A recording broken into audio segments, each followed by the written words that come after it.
Welcome to another movie plot and enjoy the memories. We open in the year 2027 with a war breaking out between humans and cyborgs. 10 years later, what's left of humanity was enslaved, and our story begins 63 years later at the turn of the 22nd century. All of this is told to us through reused footage from the original Nemesis movie and skyline shots from the Double Dragon film. Our first bit of original footage is a shot of a muscle mommy's pecs as Zana holds her screaming baby in her arms. Just like John Connor, this child is humanity's last hope and has been injected with a super serum that gives her incredible powers.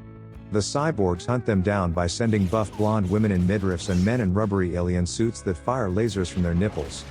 Zana pulls a time-traveling spacecraft out of her back pocket that we're told she stole from the enemy and flees with the DNA child back to 1980. She crashes the Rubik's Cube-looking vessel in East Africa as portrayed by some desert in Arizona and gets the attention of two bozos. These are rebels kidnapping specifically white women from America, so they chase the mother from her spaceship into the desert. They've also hired English-speaking mercenaries like the one who tackles Zana after she ditches her baby in some bushes. She blows him away with her hand cannon, but his rebel partner kills her, then gets angry at Zana's belt and threatens her corpse. He's about to straight up point blank a baby in the face with an AK, but gets killed by a local tribe because that's pretty messed up. The chief decides to raise the baby because handing it in to local authorities wouldn't be feasible, and we jump ahead 20 years. The genetic enhancements at birth and, let's be real, regular cycles of anabolic zebra meat have turned humanity's last hope into a very muscly young woman. Though she's only 5'0", Alex has her warriors audition today, so runs her buff braided behind down to the proving grounds. The chief reads his chicken bones like a morning newspaper and doesn't like what he's hearing from that great reporter in the sky. However, so we can all understand, some guy rides up on his bike to tell the chief in plain English that rebels are heading this way and move ya huts. Meanwhile, all of the warriors greet Alex upon arrival except for Zumi, who says she's made them the laughingstock of all the tribes. That's a dig at her color, not her size, but Juna says that she's one of them and allows Alex the honor of chasing a pig around the desert. It's a rather simple ritual where Alex must cut out Pumbaa's heart, so she catches it by running at quite the non-genetically enhanced speed. She hurls a massive Bowie knife about half her height into the pig, or so the editing and evidence she brings back would suggest. This means she's one of the boys, but Zumi isn't happy about it, so challenges Alex to a knife fight, with the loser being banished. Depending on how sharp the knives are, that may be the better outcome, but Zumi employs the crazy strategy and has some great evasive maneuvers. He eventually has his arms tied up like a pretzel and defeated with a fancy flip that I guess you could call genetically enhanced. Zumi is also a sore loser, so they continue their fight with spears but only use them like sticks to hit each other with the blunt ends. Alex pole vaults her short self up to Zumi's head and drop kicks him in the face, so he gets up crying about it and runs away. Humanity's buffest hope also goes to sulk about being an outcast in the tribe and not knowing her own origin story. This is when Juna takes her to the time machine that hasn't been moved in 20 years and says that the chief believes she fell from heaven. God must have given her this laser-guided Bowie knife found inside the cockpit, while others believe she came from America because of the American accent. I'll kill you. Nearby, a time-traveling bounty hunter from the future arrives in his own quantum cube and disintegrates two rebels off-screen. The cyborg Nebula tracks down Alex's village, kills her adoptive father, and slaughters everyone, including their puppies. By the time Alex and the other warriors arrive home, it's been completely leveled by the alien, who stands out on the horizon like, "Oh, you're back." It then blows up all of the warriors without names as Alex and Juna flee into a rocky outcrop, but the cyborg moves incredibly fast. Juna stays behind to fight Nebula, but he's immediately killed below screen and blood gets projected all over Alex's little loincloth.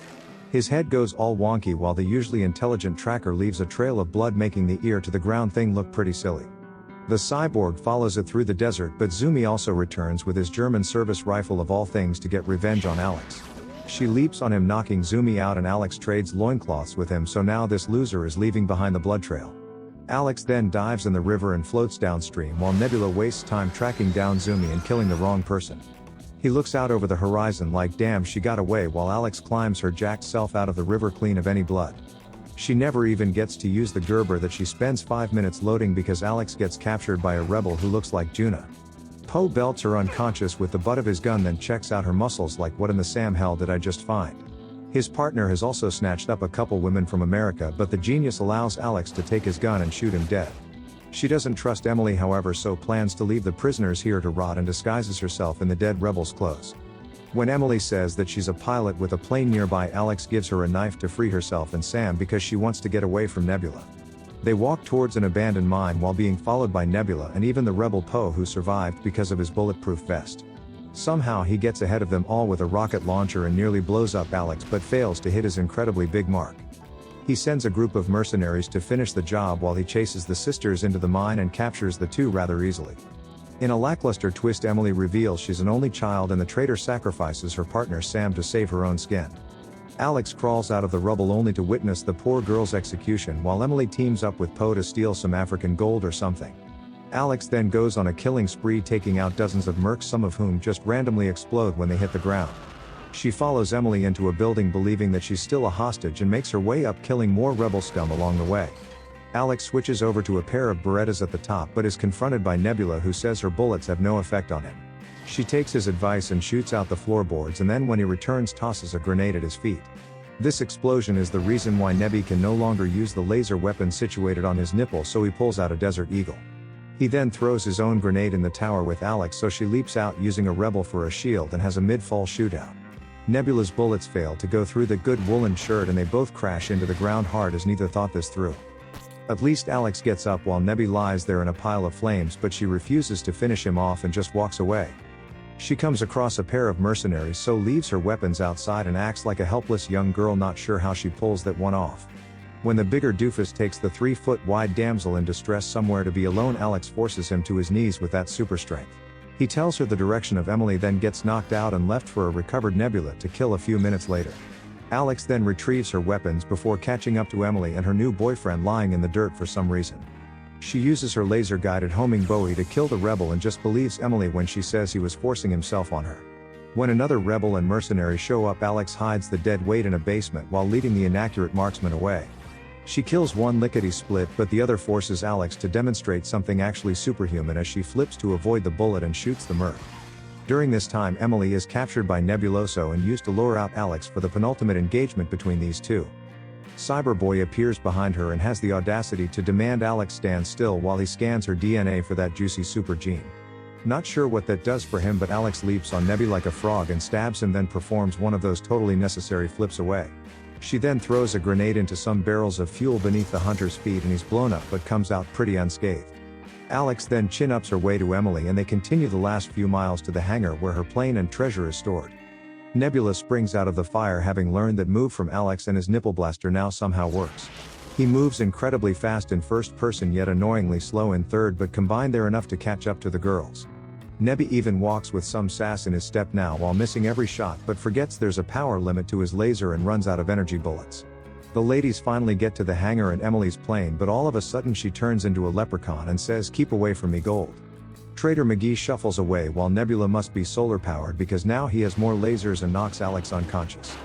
Emily manages to escape in her little ultralight while Alex wakes up and chases her down the runway shouting on deaf ears.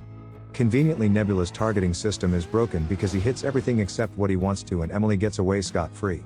With no other option, Alex decides to confront the cyborg head-on and charges at him, knife drawn, for the final battle.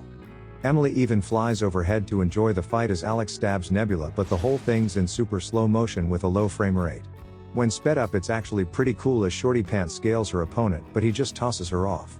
Preparing to blast her in the face with a laser, Alex cuts off the cyborg's arm, then leaps up and jams the other into his face. Nebula dies from a classic case of quit hitting yourself, and Alex rips off a little protrusion that leaks a white fluid because why not? Emily wastes so much fuel doing flyovers that her plane just drops out of the sky and causes a massive explosion as if the tanks were full. With Alex now truly alone and literally everyone else we've seen on screen except for this guy dead, a pair of soldiers pull up in a jeep and either invite her to join them or knock her out and abduct her. Because the final scene shows her waking up in their backseat with another time machine following them down the road. And the movie ends.